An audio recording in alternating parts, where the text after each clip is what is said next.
একসময় ছিল নারীর একটাই দায়িত্ব, সেটা হলো ঘর সংসার করা। এখন আমাদের দায়িত্ব হলো তিনটা: ঘর সংসার, সংসদ এবং রাজপথ। ত্রয়োদশ জাতীয় সংসদের সংরক্ষিত নারী আসনে জামায়াতে ইসলামী নেতৃত্বাধীন 11 দলীয় নির্বাচনী ঐক্যের প্রার্থী চূড়ান্ত হয়েছে।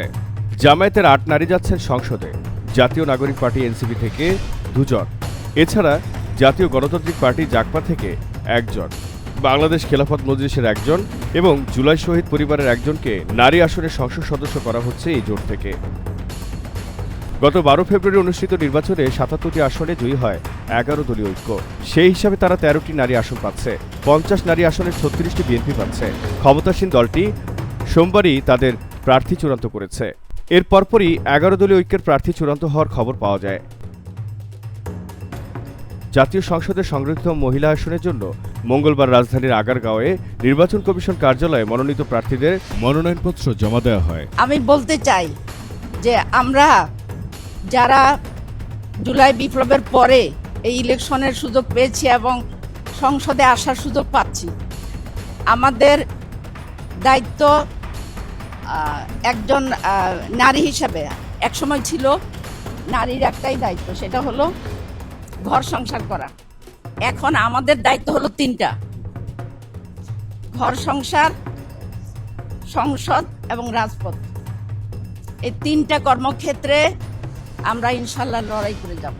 জামায়াত থেকে যারা সংসদ সদস্য হচ্ছেন তারা হলেন কেন্দ্রীয় মহিলা বিভাগের সেক্রেটারি নুরুন্নিসা সিদ্দিকা, সহকারী সেক্রেটারি মার্জিয়া বেগম, আইন ও মানবাধিকার বিষয়ক সম্পাদক সাবিকুন নাহার, ডেফোডিল ইন্টারন্যাশনাল ইউনিভার্সিটির শিক্ষক ও মহিলা বিভাগের সদস্য মার্দিয়া মমতাজ, মহিলা বিভাগের প্রচার ও সাহিত্য সাংস্কৃতিক বিভাগীয় সেক্রেটারি নাজমুন নাহার, সিলেটের নেত্রী মাহফুজা হান্নান, বগুড়ার নেত্রী ও সাবেক উপজেলা মহিলা ভাইস চেয়ারম্যান সাজেদা সামার এবং চট্টগ্রাম উত্তর জেলা সেক্রেটারি শামসুন নাহার বেগম। জামায়াতের মহিলা বিভাগের সদস্য মার্দিয়া মমতাজ বলেন, তাঁকে দলের পক্ষ থেকে বার্তা দেওয়া হয়েছে, নির্বাচন কমিশনে তিনি মনোনয়নপত্র জমা দেবেন।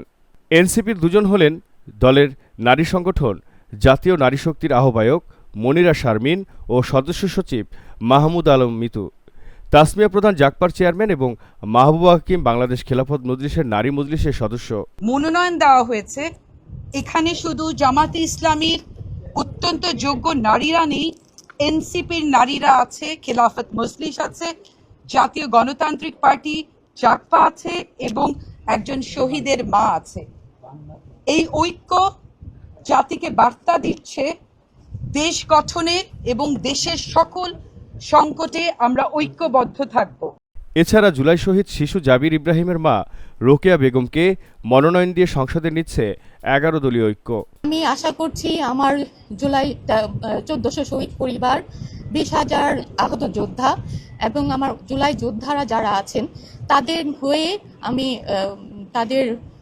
তাদের যে সমস্যা তাদের প্রতিনিধিত্ব করব। আপনারা সবাই আমার জন্য দোয়া করবেন। নির্বাচন কমিশন ঘোষিত তফসিল অনুযায়ী আগামী 12 মে ত্রয়োদশ জাতীয় সংসদের সংরক্ষিত নারী আসনে নির্বাচন হবে। নারী আসনে সরাসরি নির্বাচন হয় না, সংসদে দলগুলোর আসন সংখ্যার অনুপাতে নারী আসনগুলো বণ্টিত হয়। সংসদে নারী আসন 50টি, প্রতি 6 জন সাধারণ সদস্যের বিপরীতে একটি সংরক্ষিত নারী আসন বণ্টন হচ্ছে। সেই অনুযায়ী বিএনপি জোট 36টি, জামায়াত জোট 13টি এবং স্বতন্ত্ররা মিলে একটি সংরক্ষিত আসন পাবে।